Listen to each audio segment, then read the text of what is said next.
All right, good. So Epictetus, part one. So let's review a little bit what I said in the introduction. This is important. The main idea in Epictetus is this idea of the gods, which is kind of vague, generic term for the intelligence of nature, right? So whenever you see the word the gods, you can take it religiously if you want. You can say God, right? Or you can take it, if you're more secular minded, you can take it as the intelligence of nature, which for Epictetus, right, is an intelligence which is almost personal, right? Because it's an intelligence that's aware of you. And that's moving your life, right? That is orchestrating your life, right? So it's not just, the laws of nature. It's a little more than that, right? It's an intelligent design, which is a design for your life. So nature is involved here with our personal lives. This is very different from just the idea of laws of nature, which are uninvolved, right? Laws of nature don't care what you become, right? This is a different intelligence, which is in a way involved and which is guiding every individual human life, right? So there's four, and of course happiness, right, for Epictetus is alignment with this intelligence, right? And there's four ways, of course, that we can become more aligned. The more aligned you are, the more you are led by this intelligence, the more your life will be successful, the more you will be fulfilled, the more you will find your destiny, right? Very often we're working against our destiny. We're trying to push things. We're trying to, do things in a forceful way with narrow agendas, right? Most of us, the pitfall most of us fall into is that we have a fixed agenda, how our life should go, who we should marry, what job we should have, how much we should make, right? And this is a narrow agenda based on nothing, right? Who are you to know, right? What is good for you? That's basically what the Stoics believe, right? And so it is smart. It is a smart move to become attuned to a higher intelligence, which in a way we are coming from, according to Epictetus, right? We are participating in that intelligence. And this greater, broader intelligence is more qualified to lead us to our destiny. And that's why for Epictetus, the key to a fulfilled life is alignment with this higher intelligence. That's in a nutshell the Stoic philosophy, right? And so now, of course, we have to learn to align ourselves, right? And there's four virtues. We're going to talk about four moments of alignment. We talked last time: nobility, power, gratitude, surrender. Right? Make sure you got these, write these down. Nobility, Nobility, nobility, power, creative power. We're going to talk about that. Gratitude and surrender. Now, we've talked about what I call the yin virtues of gratitude and surrender throughout the semester, right? With Ecclesiastes, with I don't know who else. Who else did we do? It's all leaving my mind right now. Huh? Who? Tao Te Ching. Thank you. The Upanishad is all coming back, right? So we learned these Eastern kind of. Now, nobility and power, this is more Roman, this is more Western, and we haven't really touched on this yet. So today we're going to look at these two virtues, right? Okay. So let's start with nobility. I'll summarize, and then what we're going to do is look at some quotes, comment them briefly. They're not hard to understand, and move on, right? This is not a difficult text. You barely need me, right? I don't even know why I'm here. Right? You can just read this on your own, right? But I'm just trying to kind of give you the key points. That way you have an idea of because it's all over the place, right? This text. So it'll give you some orientation. Okay, nobility is this. According to Epictetus, what we sometimes forget and do not realize, have forgotten, is that we are sons and daughters of the gods, right? We are of royal blood. Once you remember that, nothing can touch you, right? Even someone, throws an insult at you, or, trips you when you're walking, right? Or, backstabs you, because you're a son of a god, it's nothing to you. You know who you are, you know your worth. This is not affecting you. This is not making you feel less than, right? So he's basically saying, right, part of the attunement that we have to do to the gods is to remember that we are descendant of the gods, that we share in the divine nature. We are sons and daughters of the gods. And in a way, once we realize we are of royal blood, right, nothing should touch us, right? And so just this knowledge can be a way to align ourselves with who we are, right? Just being aligned with who we truly are, right, is a way to become aligned with the gods, right? So let's go a little bit into these texts. I'm just going to jump around. So I'm going to start on page 4. And I'm going to look at the middle paragraph. And I'm just going to start reading. Who is there? If a man, wave at me if you're there. 1 and 2. Okay. If a man could be thoroughly penetrated as he ought with this thought, that we are all in an especial manner sprung from God, and that God is the father of men as well as of gods. Full surely he would never conceive, see, this is the Old English. I don't know why they translate like that. Anyways, he would never conceive aught. Aught simply means anything. Okay, if you see the word aught, A-U-G-H-T, it's simply anything, right? He wouldn't conceive anything ignoble, this is evil, or base of himself. So translation from the Old English, not from the Greek, right? If we knew that we were descending from God, right, we would never think poorly of ourselves, right? And whatever people are thinking wouldn't affect us because you know who you are. Imagine someone tells you you're a dummy and you just, I don't know, got into an Ivy League college and you have like, you did excellent on the, what are these tests you have to do? Yes, thank you. Right, you on the top, right? You're accepted in an Ivy League and someone comes and tells you on the street, you idiot. Are you gonna take it seriously? No, you're like, you're the idiot, right? Exactly. So when you know who you are, right? Nothing can touch you. And what he's saying, just to know we are of royal blood is enough for nothing, no insult to touch you, because you know how high you are, right? So in a good way, right? So he continues, whereas if Caesar were to adopt you, Caesar is the emperor, of course, your haughty looks would be intolerable, right? He's joking here saying if the emperor would adopt you, you wouldn't stop going around you would be puffed up with pride, right? So then he says, will you not be elated at knowing then that you are the son of God? Ha. All the more so should you feel proud of being sons and daughters of God, right? So that's the first thing he's saying, right? Nothing can touch us, no insult can affect us once we truly know who we are, right? And all of us have royal blood, so nothing debasing applies to us, right? Nothing should be able to bring us down, right? Okay, so page 5, he continues now with the last paragraph. Your journey to Olympia, who is there? Power off. Okay. Your journey to Olympia. Who is there with me? Okay, thank you. Okay, Olympia is a place in Greece where they apparently, because I don't know either. There's apparently yeah. Yeah, it's the mountain. Thank you. Olympus. Thank you. Very good. We have a Greek in right? Yeah. Very good. And then this is a famous, I think, sculptor.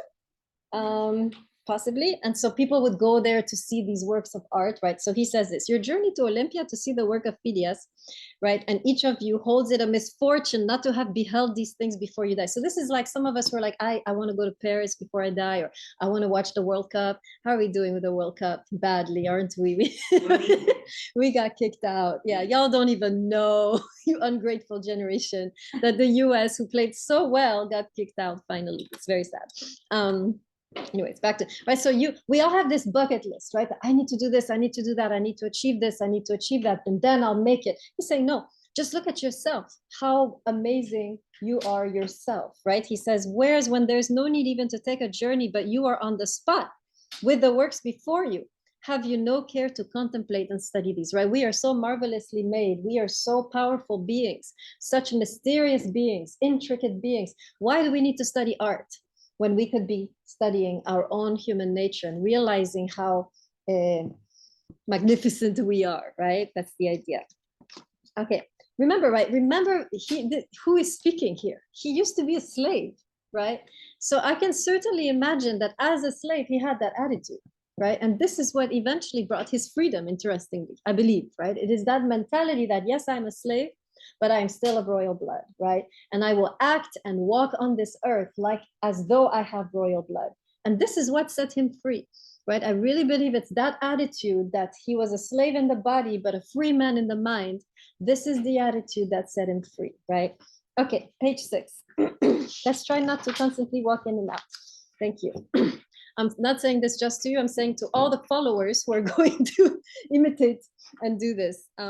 Okay, page 6, have you not received powers? Where is that? Yes, first paragraph in the middle.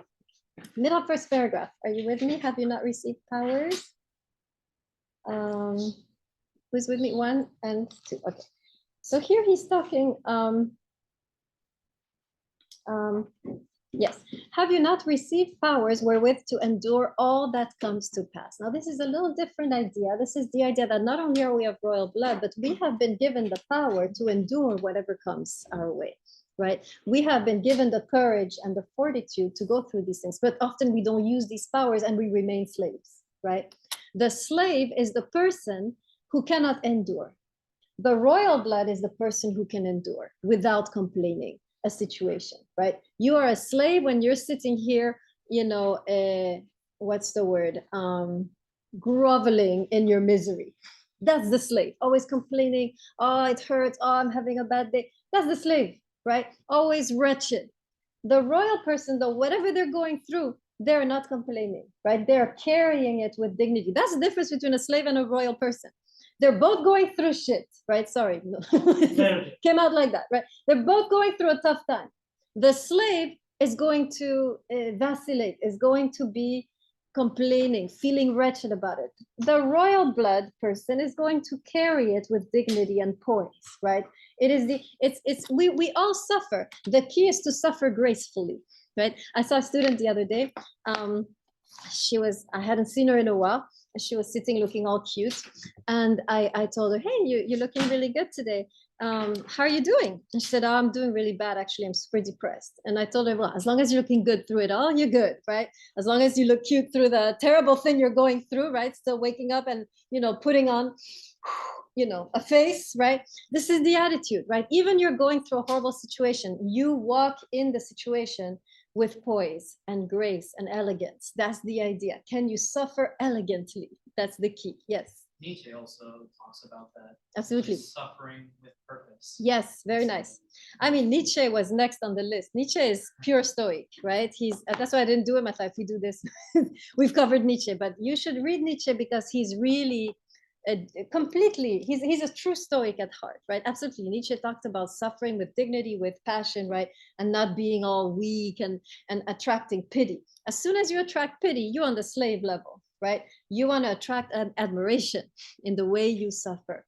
Do I suffer in a way that people are inspired, or do I suffer in a way that people pity me?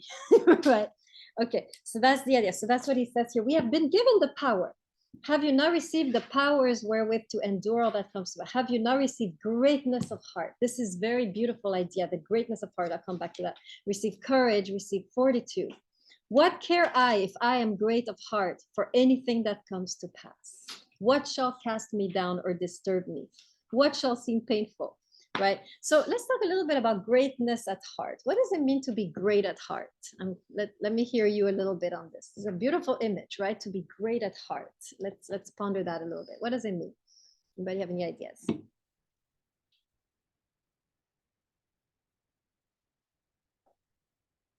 No? I do.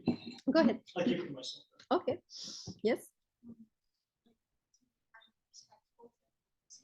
Okay, very good, right? You're great at heart, meaning your greatness lies in your heart qualities, right? Your heart qualities of kindness and, compassion and so forth. Yes? You have the capability to be empathetic and sympathetic to others. Okay, so y'all are seeing the heart as something sensitive. The Romans didn't see the heart in the same way. Those of you who studied Aristotle, the heart, what is lodged there? We have the head, we have the heart, and we have the stomach, right? Who studied the Republic or Aristotle? What's in the heart? Yeah, you forgot. Okay, yes. Your spirit. Yes, the spirit. What is the spirit? The spirit is this. So in the tripartition of the soul, the mind, your head is the rational side, and it makes the decisions. The spirited side is the one who enforces said decisions. But also it contains the virtues like courage, bravery, kindness. You got it, right? So the head is the philosophers, the heart is the warriors, right? And the belly is the farmers. And so we carry these three parts, right? We have the intellect, we have the spirit, which is all the virtues of the warrior. I'm courageous, I'm strong, I'm persevering, I'm able to stand firm in the face of trouble. I'm not, shaking and complaining.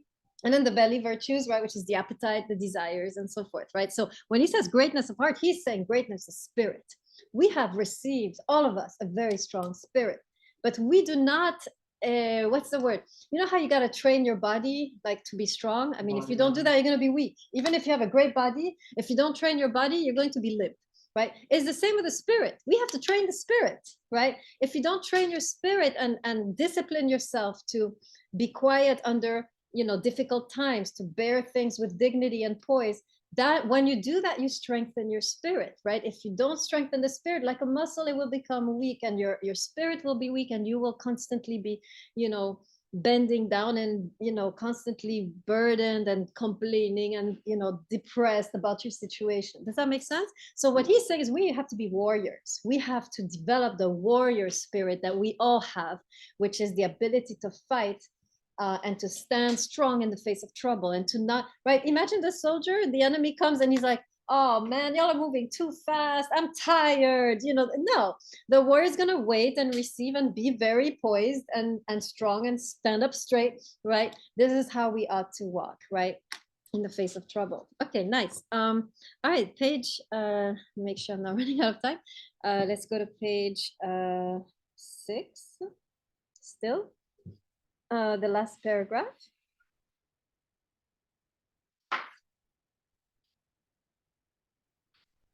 is the same. So let's move to page 22. Go to page 22 instead. Okay.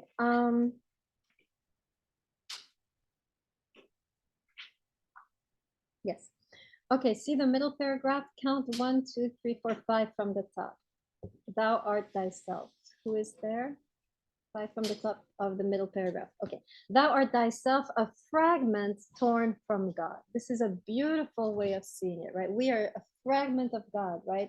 We contain that power. We contain that spirit, right? Thou hast a portion of him within thyself. How is it then that thou dost not know thy high? Okay, let me translate. How is it then that you do not know your high descent, right? You are descendant.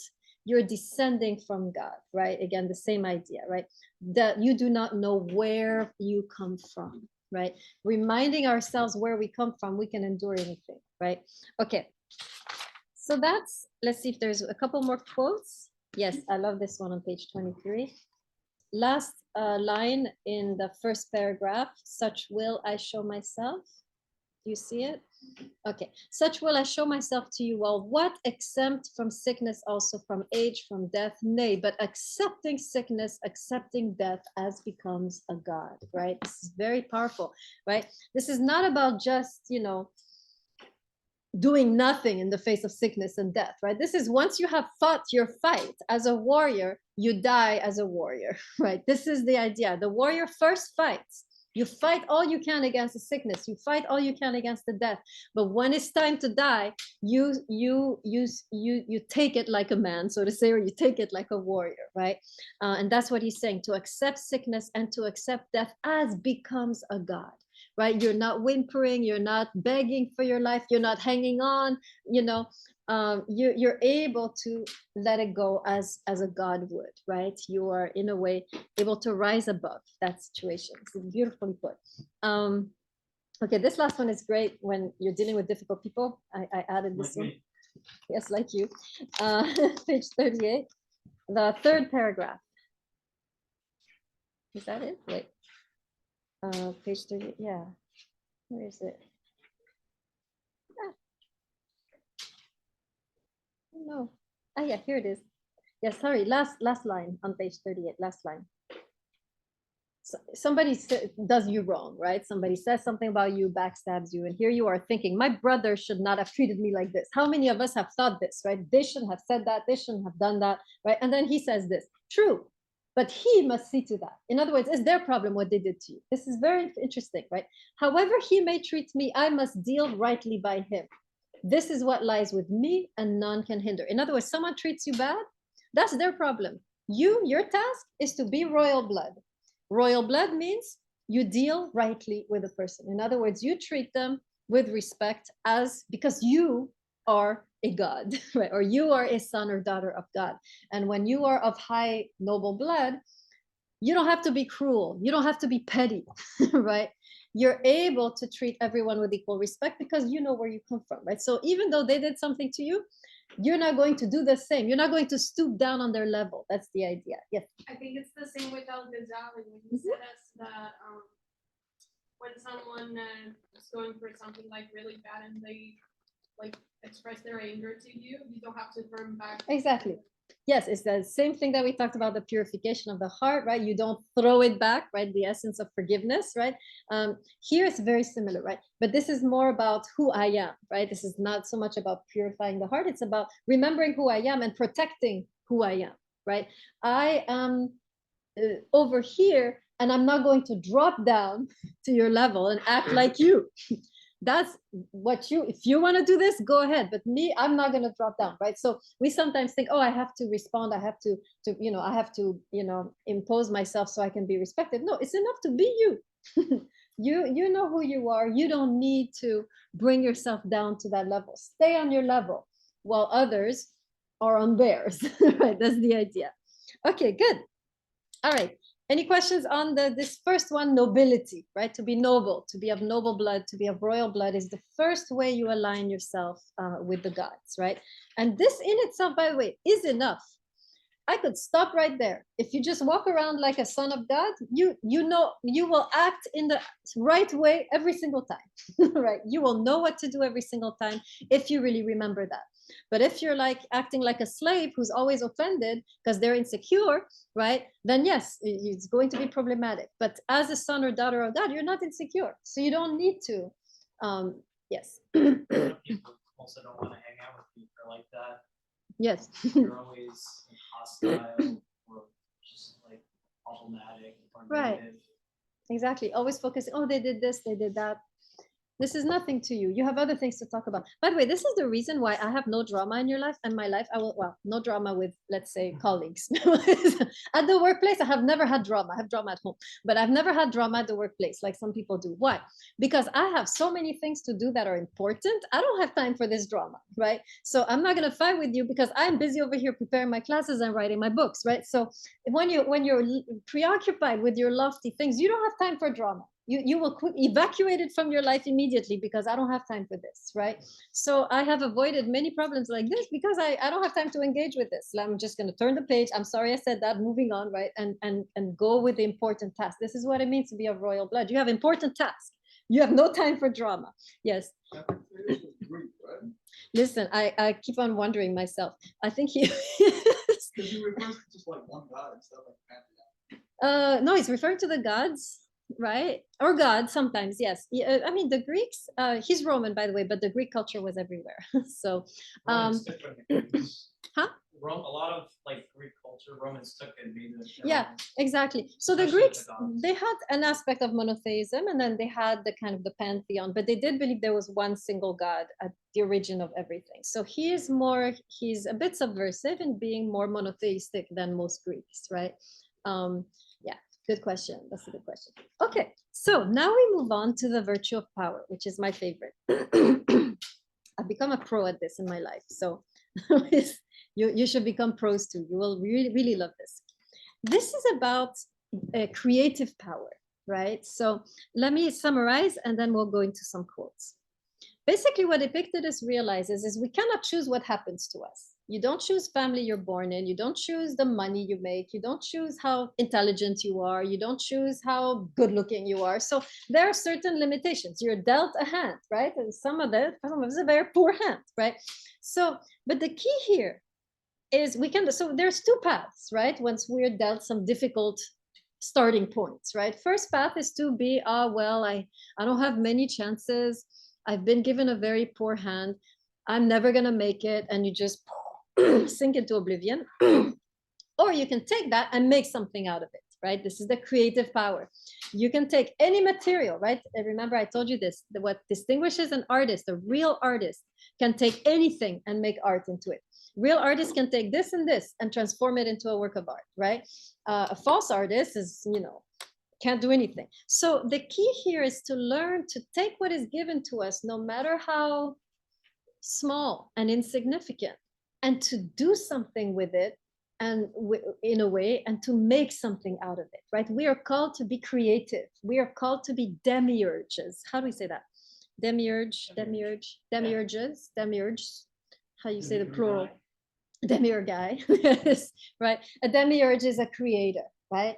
So we are called to, we have been given that power, right? And I said it last time, right? Rather than letting life shape you, you should shape your life, right? Rather than letting life shape you into somebody who becomes bitter and petty and so forth, you're allowing life to shape you. No, you should be the one shaping your life and doing. So we have that incredible power with whatever we're given to transform it, right? So it doesn't really matter what we're given at that point. As an artist, we can do anything.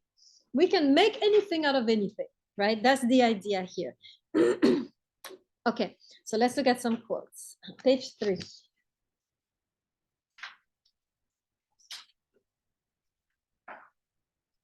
But what says God? Why don't I see it? Oh, here it is. What says God? Okay. Okay, good. Let's read the whole paragraph. Okay, I'm gonna read it in normal English. Had it been possible, Epictetus, I would have made both that body of yours and your possessions free and unimpeded.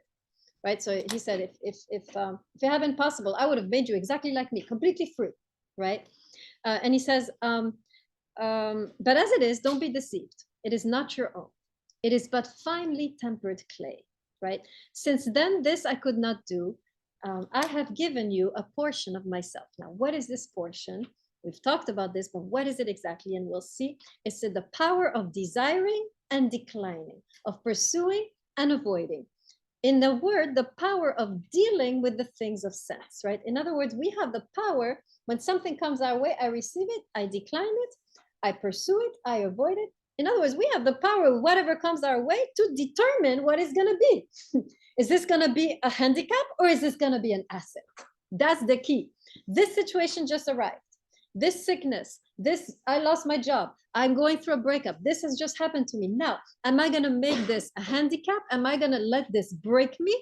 Or am I going to make this an asset, right? Am I going to make this make me a better version of myself, right? We decide what we do with what comes our way. That's the power, the portion of God, right? And if you don't neglect this, but place all that thou hast therein, you shall never be let or hindered. You will be completely free at that moment. This is the extraordinary. Basically, he's saying we are completely free because we are free to do whatever we want with whatever comes our way, right? We have the freedom of the demiurge, right? And that's and then he continues, right? You shall never lament, and you shall not blame, nor need to flatter, right? What then? Does this seem to be a little thing to you? God forbid. Be content then therewith, sorry, right? So in other words, we are able to be content with whatever comes our way because we can transform it any way we choose. Okay, so let's go to 10. Oh, this is the quote I mentioned before when, I don't know where we were, but I mentioned this quote. It was really interesting. Last line. Have this thought ever present with you. When you lose any outward thing, what did you gain instead?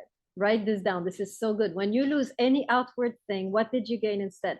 And if this be the more precious, say not, I have suffered loss. Remember we talked about this, right? I think you had a great interpretation, Coach Rich. I remember, right? You lost, there was a relationship, you lost the relationship, but you gained so much more. And so in a way, you didn't lose anything, right? That's the idea. Whatever you lost, if it made you a better version of yourself, if it gave you something, right? You didn't lose anything because you gained so much more. If what you gained is more precious than what you lost, you didn't lose, right? It's mathematics, right? Okay, so that You recite the first. the what? Recite the code again. Yes. When you lose any outward thing, sorry, have this thought ever present with you. When you lose any outward thing, what do you gain instead, right? If this be the more precious, say not, I have suffered loss, right? You have not suffered loss in that way, right? And you can take a picture of it later if you want. Okay, now let's go continue more concretely, 11 to 12. We have, yes, last paragraph. You are impatient and hard to please. This is not the Stoic, right? This is the slave, right? If alone, you call it solitude. If in the company of men, you dub them conspirators and thieves and find fault with your parents, children, brothers, neighbors. Whereas when by yourself, you should have called it tranquility and freedom, and herein deemed yourself like unto the gods. And when in the company of the many, you should not have called it wearisome crowd and tumult, but an assembly, a tribunal, and thus accepted all with contentment. Okay, translation, right? You're alone. There's two ways you can look at this. Oh, I'm alone. Or you can be like, oh, finally, I'm at peace, right? You see the difference? Is how you react. You can be completely, finally I'm alone, I can do this, I can do that. You can see who were the Stoics among us during COVID, when you ended up in your house with a hellish environment or nothing at all, which is a kind of hell too, right? And how you react. Some of us, we didn't react very well, I have to say, right? We got really depressed, right? And then some of us took the opportunity to do all kinds of interesting things, right? So this is the Stoic. You're given the solitude. First, I mean, to be honest, when it first hit me, I almost died. I can't do this. Like I had 3 days of absolute despair. And then I was like, okay, let's see what I can do with this. Let me be creative. And then I start to do all kinds of interesting things that I couldn't do during the normal school year. So what are you going to do with this solitude? Are you going to see it as a source of despair? I'm so to be pitied. I'm all alone, always alone. Or are you going to be like, tranquility, opportunity. I can do this. I can do that. This is the Stoic, right? Moving from slave to master, right? Slave to royal blood. And again, to what you were saying, Özcan, Nietzsche is talking also about the slave mentality and the master mentality, and he's drawing from this text, right? The slave is always burdened and is always wretched. The master, same burden, poised, graceful, thankful, right? It's different. Okay, that was a good text. Let's see. Yeah, this is a good one. 12 on Socrates. Where'd he go? Yes, this is in the middle of the second paragraph. Last line. Thus Socrates was not in prison, since he was there with his own consent. Remember Socrates, right? He was a philosopher, tended to make people uncomfortable around him. He was finally captured by the authorities, who accused him of corrupting the youth. They put him in prison. They gave him poison to drink. He ended up dying. He says here he was not in prison because he chose to be there, right? This is very interesting. I need to stop on that a little bit, because some of us are in very difficult situations right now, whether it's a relationship or a home situation or a job situation or a work situation. There's a difference between choosing to be there, right, and not choosing to be there, right? If you choose to be there, you will never be a victim. You are going through a tough time, but you cannot call yourself a victim because you're choosing to be there. It can be a difficult relationship. It can be a difficult workplace. It can be a difficult home. What Epictetus is saying, either you get out, right? You can do that, or you can choose to be there and carry that burden and work with this difficulty, right? Once you choose to be there, people outside might pity you, but you have chosen to be there, and you know that you are not a victim. That's why there are certain marriages, right? And we look at the people who are bearing some of the abuse, right? And we pity them, but actually when we look a little further, we see that sometimes that person has chosen to stay with that person, right? Because of the love or the responsibility and so forth. And in that sense, that person is a master and not a slave, right? We need to be very careful that before we judge victim over here, to see have they chosen this. And we can do that too. We can choose to be there, and in that context we are never a slave or a victim because we have chosen to be there. Yes, as Can you go more into depth about that, being able to stay, and that empowers you somehow? Yeah. Let me take the difficult relationship, right? So suppose you have a father who's dealing with a psychotic wife, a man who's dealing with a psychotic wife. She's, insane. Everybody's telling him, divorce, but this man has children. And this man actually loves this woman and believes that there's some hope for this woman to get help, right? This person, of course, people are telling him, his therapist included, leave, build a new life, it's better for you. But he is deciding, because he wants to walk the path of love, right, that he's going to stay and be responsible towards his kids and his wife. I know someone like this. He told me, actually, he had a psychotic wife. She would be I mean, he was a pastor, and she would walk in the church screaming like while he was trying to do his thing, right? So she really messed him up. And he was thinking about divorcing her, and he spoke to a friend of his, and the friend told him, you have two kids who are of young age. If anything happens to them while you're gone, you're responsible, right? And so he realized this, and so he chose to stay in the family for the sake of the kids until they were of age to go and were safe, because of the kids, right? So he endured this situation, but not as a victim, but as a master, not as a slave, but as a master, not as a victim, but as somebody who is in charge of their destiny. And so he made that choice. And he tells me, after that, I divorced my wife. So he's happily remarried, right? But he knew he had responsibility for those kids. The woman was psychotic. She would probably get custody, as women usually do. And so he knew he had to be there for those kids for that time. And so he chose that difficult situation, not as a victim, but as a master, right? So it's absolutely, I know your therapist will never tell you this. In fact, I told you this already, right? One of my students told me once, she said, my therapist disagrees with everything you say. And I said, yes, because your therapist wants you to be happy. Me, I want you to learn how to love, right? And love sometimes is not equate happiness, right? So this is an example, right, of somebody who chose to stay and who chose his difficulty, right? Because he had a vision of love, or because he was walking a path of love on that. Does that make sense? So yeah, so yes, that's why I really enjoy this quote. Socrates was not in prison. You are not in an abusive marriage if you chose to be there and are dealing with the situation, right? You could say that. I mean, it's very strong statement, right? I am in a difficult marriage. I am in a challenging marriage, but I'm not going to say I'm in an abusive marriage, because that makes me a victim, and I have chosen to be here and I'm dealing with a situation, right?